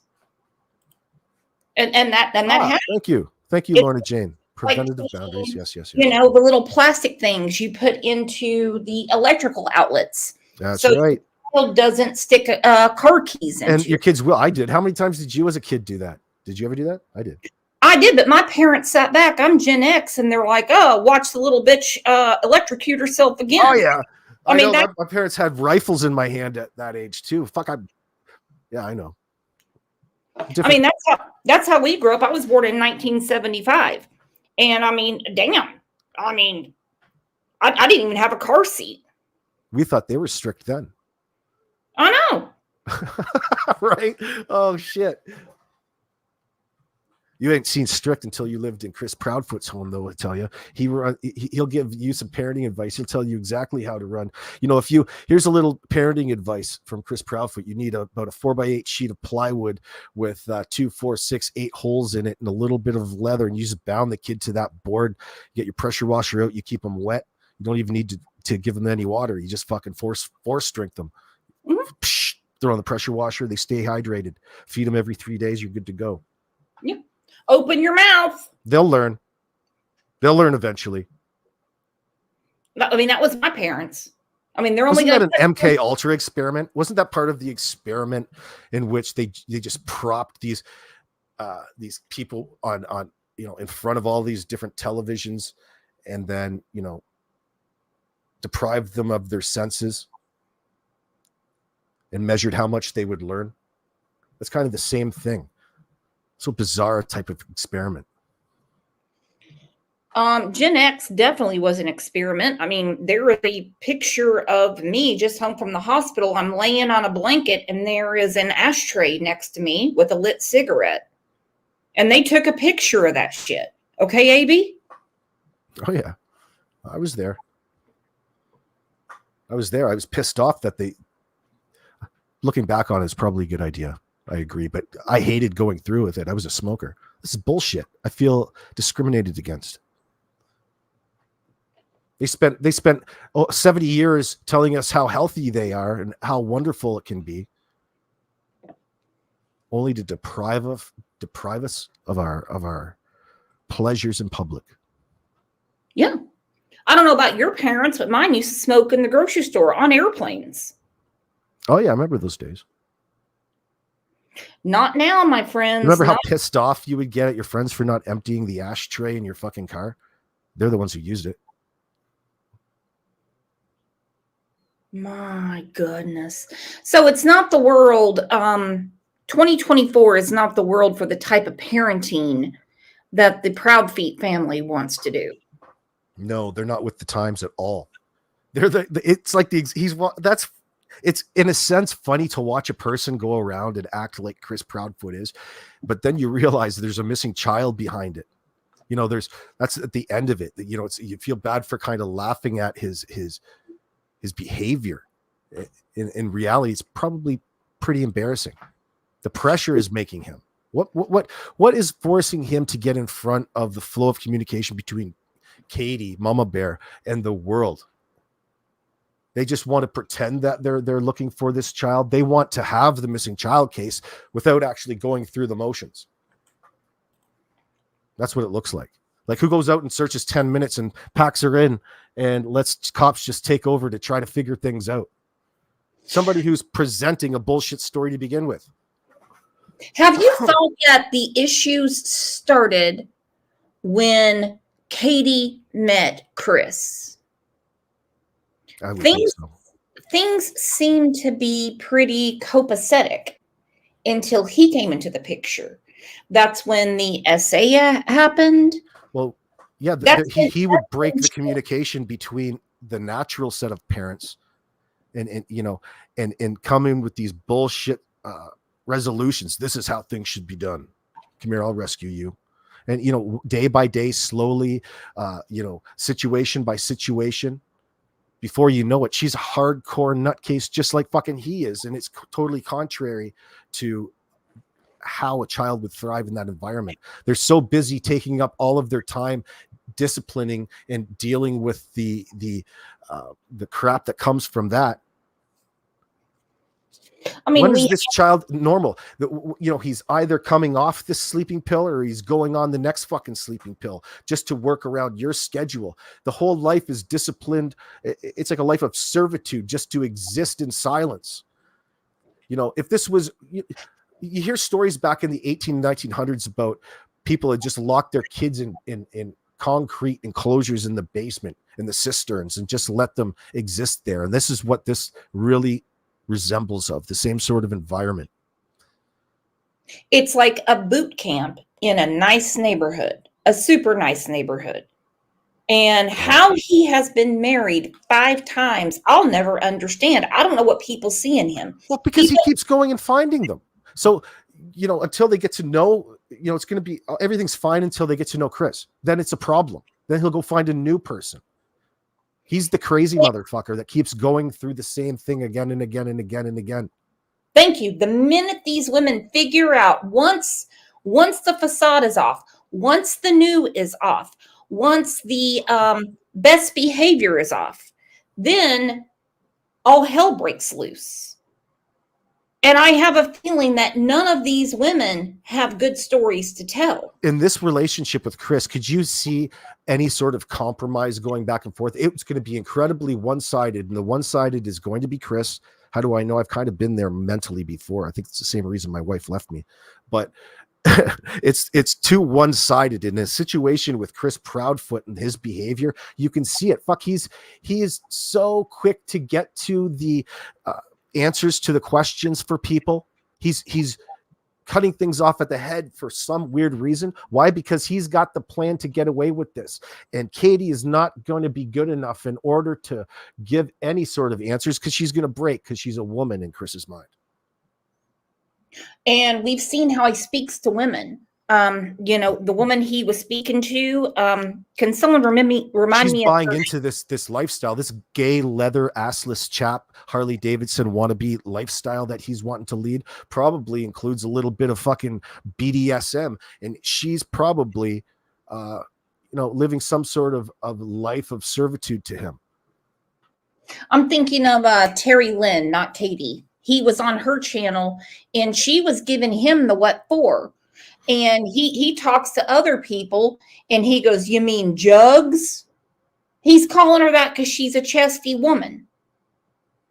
Well, granted, she's a chesty woman all over YouTube. Like a portion of her boobs are on her avatar. So, I mean, what do you expect? It's somewhat of a compliment, but I understand in the moment, it's probably inappropriate. Like, Chris is probably trying to blend in a little bit of humor with everything that he does. It's fun to play the heel. It's fun to be in a situation like that just naturally and throw somebody, because no matter what you say, people jump all over everything anyway. But I'm not okaying that particular scenario at all. I'm just, And where are their friends? Do they not have any friends? We know the neighbors were done with their asses. They wouldn't even invite him to any more barbecues, because when he was there, he got drunk. He's an obnoxious drunk, according to the neighbor. And all he kept saying was, "I'll put a size 14 boot in your ass." It's like, look, Toby Keith, nobody has time for that. All you have to do is have a beer or a damn lemonade, some sweet tea, eat a burger, and get your ass home. Lori, in your chat, I agree. AB Terry's inappropriate. I love Terry. I've been listening to her. That's not what it's about to me. I'm just saying, even that comment of mine was a bit sexual. It was inappropriate in today's world. I wouldn't have said that in the workplace, but I'm saying it because I'm on Brooks's live stream. I think what you're saying is, but I mean, I'm not saying that just because she's wearing and showing something makes it okay for me to make all kinds of weird sexually driven comments towards her at all. But that's the way in 2024 people will spin it. I'm just saying that, in a traditional female alpha male scenario, if a woman is walking around looking like that, she wants some attention. This is what makeup is for, and she's looking beautiful. It's okay to give a beautiful woman a compliment. However, I hardly think that, Chris was doing that. So, I mean, it's more that he was inappropriate with me than, or not with me, I'm not a woman, but inappropriate with it at that time in that place. But I mean, listen, I don't think she minded that much. Oh, I think it was 100% meant to demean her, because I think so too. Yeah. He was trying to place himself as a, sorry to interrupt you. she didn't get the best of me type of thing. Right. His one-uppedness. And there's no one up for him because all he does is open mouth and change Proudfoot. He doesn't open mouth and insert foot like we've all done. But think about all the time he's taking up in doing that when people are actually wanting to talk honestly about the case. He's so eager to get in front of you to obfuscate essentially with a bunch of nonsense that really isn't going to matter at the end of the day because he wasn't there, according to the story. But in reality, there's a much deeper story to everything that's going on that we're all figuring out. And that's really the answer to the question that I was just presenting, isn't it? We can see it. 100%. And there is a reason that Tennessee Bureau of Investigation did not require Chrissy Poo or Seth to take a polygraph because they can prove they weren't at the house. And let me remind everybody out there, this is what makes social media such a powerful tool, because no matter what, we're seeing all of this, and this is what's detrimental to people that are trying to get away with something the old-fashioned way. And in this circumstance, the ability to communicate and discern information in real time, it's almost impossible not to fall victim in your own schemes. In that sense, it's very dangerous to a person getting away with something. That's why it's something to Chris. We know Chris is fucking trying to pull something. He knows we know. He knows we know. You know what I mean? You just have to keep that bullshit game going a little bit. Well, he's keeping the bullshit game going because you can't point the finger at Seth and say he shouldn't be advocating for his own son on YouTube. At the end of it, he doesn't want to talk about it. He's protecting his wife, and he's protecting the same story that they gave law enforcement. He, in a sense, he's to sum it all up, he's saying it's nobody's business what they told law enforcement. He's giving you a shortened version of it, and we have to protect all of this because it's an it's an open investigation, split hairs. And he's really doing a song and dance for everybody while sheltering the reality in what we're actually talking about right now, which is what's really interesting. Is your fucking lives. So it really opens everything, every opportunity, or everything back up, because what's really true. You don't like speculating, you don't like brainstorming, well, you better tune into another channel, because people are going to speculate like nobody's fucking business now. And it's okay to give an opinion. It's okay to say in Absolutely. society, Please give more. There's a child missing and something's not adding up. A child goes missing, a child is found, unless something really, really, really nefarious has happened. I want to address this comment from Lala615. I don't think I have to worry about y'all's cult being distracted. Y'all seem pretty close-minded. Well, let's talk about y'all. We're close-minded, and you've got some slack-jawed yokel in your chat using a word like y'all. Get fucked. Let's talk about y'all. Yo, I'm not the one that changed the story. I'm not the one that's changed the story. I'm not the one with a media manager. I'm not. Come on. Let's go through what y'all are doing, and it's not me. Hey, Seth, how's your new media manager, buddy? This is a bullshit fucking deal. You're lying to people, pandering to the fucking masses to pad your fucking pockets. Didn't your own mummy tell you about the people who were around the Sebastian Rogers motivated just by that fucking dollar? What's your mom going to see when she sees your behavior sitting in that truck eating fucking donuts when you should be out looking? Just driving around to these different locations, making an appearance. Who the fuck are you, Sammy Davis Jr.? On all those fucking drugs? Next thing you'll be snorting them. All these fucking pills. Can't pronounce your T's or P's. Now, in all fairness, that is from his shoulder injury. Don't care. But nobody take a fucking aspirin. Take a fucking aspirin. Nobody I don't care about your tolerance to media manager at all. And fucking care about your fat ass fucking injury, you fat cow. Once you And drop no- 60 fucking pounds, take a walk. Ooh, the chat Oh, is poor fucking me. Oh, look at my fucking dope addiction. Oh my God, Big Pharma fucking made a sucker out of Seth. Get fucked, loser. No wonder Chris fucking controlled you, Seth, so fucking easily. You're a bitch. there's my husband. He says, people like that make me sick. How can I'm up here arguing to myself. Seth's not really in my chat. I'm just sitting here having this weird fucking one-way conversation with some person in my mind just for the sake of people's entertainment. I'm kidding. how can I turn this whole tragedy to me? But it's factual. That's how much I give a fuck. That's what you can do with your goddamn Cash App, Seth. You want money? Fucking go work for it. That's what my husband said yesterday. He just needs to go back to Fuck, work. the last thing I would be doing with the missing child is ever pushing a fucking Cash App on somebody's YouTube channel. You're a fucking idiot, pal. And that's what people are going to remember. And you've got your moms up there at a goddamn vigil talking about other people making money off the case. Your own son's walking around with a Cash App, moron.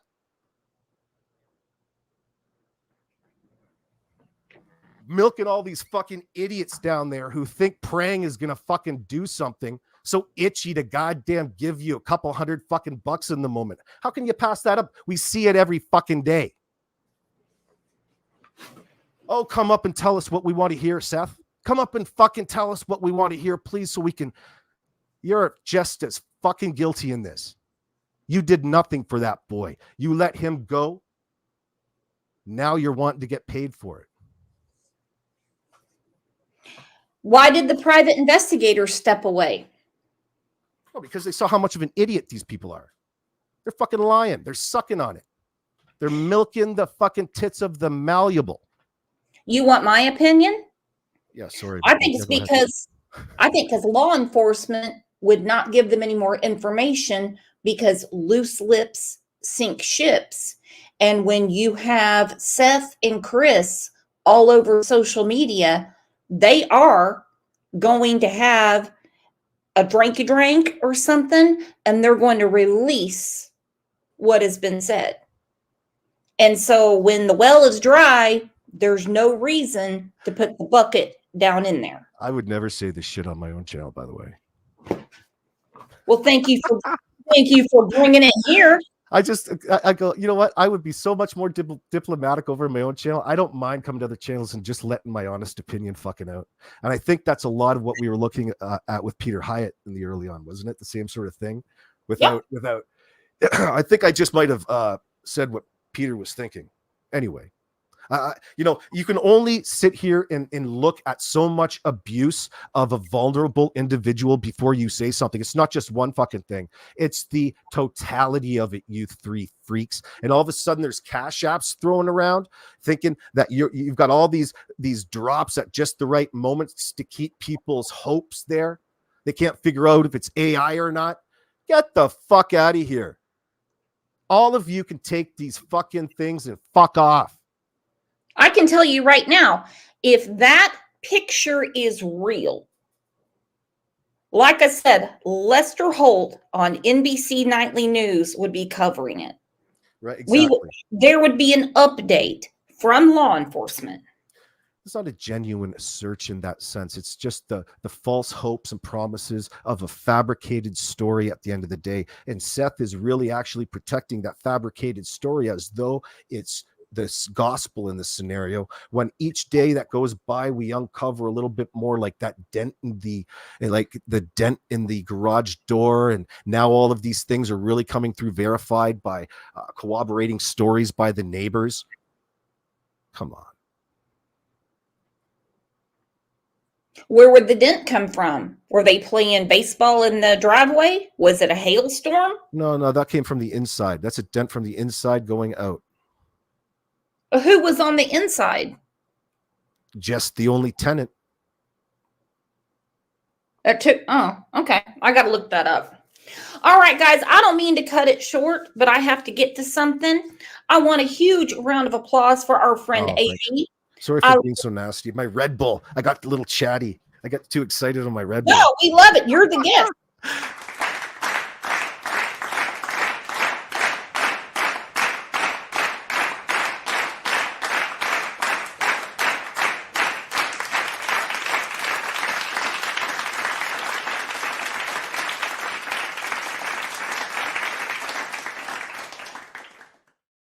Thank you so much, my friend, for coming up and giving us your insight. Everybody sub to AB. Please put his link in here. And, you opened up about your own life and what you think about this case. And that's amazing. You have any more F-bombs for us today? No, I apologize for all of those little F-bombs, but it's nice to get that off my chest. It's the Red Bull speaking. We like It's blunt Red Bull. stations around here, do we not? That is Red Bull. They shouldn't even sell that stuff. What's in that? Tweaking on a Red Bull. I think they should have given some more Red Bull to the horse that I betted on over the weekend at the Kentucky. Yeah, did they? You didn't win. What did he come in? West Saratoga, I think, got, like 6th or 7th. I don't know. I couldn't keep up. It was nuts. Well, you're spending the husband's money, so it's not so bad. For real. That's all right. I own it. All right, you guys have a great rest of your Monday. I'm going to be premiering a video here in a couple of hours. And keep being cool. Hey, Mod Squad, I apologize that we had some issues in here. And I agree with Broken Goth Doll. This case is not about Chris versus Seth. It's about Sebastian. It is, and who is not talking? That's the person that we know for sure was home. All right, look for the premiere that's going to be coming up, and it will be on YouTube. Thank you so much for being here, advocating for Sebastian, and just being not just my friends, but the coolest chat and coolest community on YouTube.